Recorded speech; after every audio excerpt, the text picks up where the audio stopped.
iyadoo furista ururada Somaliland xisbiyada mucaaradku ay qaadaceen ay gabi ahaanba qaadaceen ayaa magaalada Boorame xarunta gobolka Awdal waxa maanta lagaga dhawaaqay in laga furi doono urur siyaasadeed inaan ka qayb galno tartanka ururada siyaasadda Jamhuuriyadda Somaliland insha Allah bismillaahi kariim iyadoo marjacan fadhigiisa labaad oo dhakhtarku iman doono gobolka Awdal kadibna aan halkaa ka cilaamin doono ujeedadiisii loo aasaasay ururka iyo himiladiisa iyo halka uu hiigsanayo waxa aan hadalka u reebayaa nimanka odayaasha iga dambeeya waxaan nila socodsiinayaa laga bilaabo maanta inuu ururkaasi yahay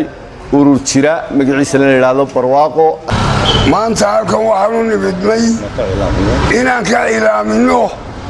ururka barwaaqo la yiraahdo Ahmed Jaamac Ali Abraar oo hogaaminayo waa ka lagu dhawaaqay walba inuu urur siyaasadeed furto Somaliland uu xor yahay qofku inuu tartanka ururada siyaasadda uu ka qayb gali karo madaxweynaha ilaamiyay marka anagu haddaan nahay ururka barwaaqo halkan waxaan ka ilaaminaynaa maanta in aan ururka taageersanahay aqbalsanahay soona dhaweynayno aan garab galayno dadku waxa weeyaan qofku hadduu wuxuu ku tabco ama waa la helaa ama waa la waayaa alxamdulilaahi rabbil caalamiin maanta intaasaan ku dhammaynaynaa maanta oo ay bishu tahay 27 bisha 12 2021 waxaan Amiin Restaurant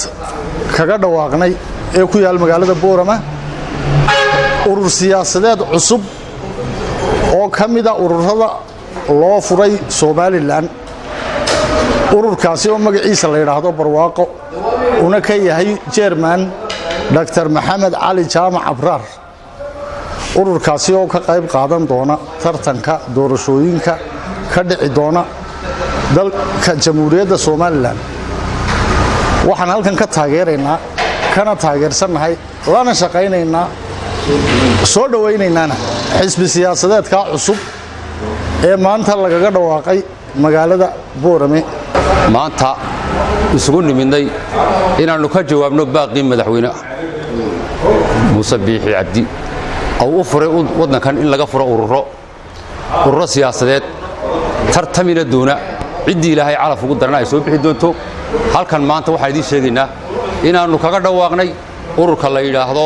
barwaaqo hormoodkiisuna uu yahay Dr. Maxamed Ali Jaamac Abraar baa la yiraahdaa wala garanaya cidii garanaysa xagan maanta waxaan ka ilaaminaynaa ururka la yiraahdo ururka barwaaqo oo chairman ka yahay Maxamed Ali Jaamac Abraar waan taageersanahay in ururkaasi aan furno maanta oo ku ilaaminaha halkan annagoo ah dadweynaha reer Boorama waan ku taageersanahay Maxamed Ali Jaamac marka uu yimaado waa Maxamed Farmaajo wararka warbaahinta Gobonimo TV magaalada Boorama.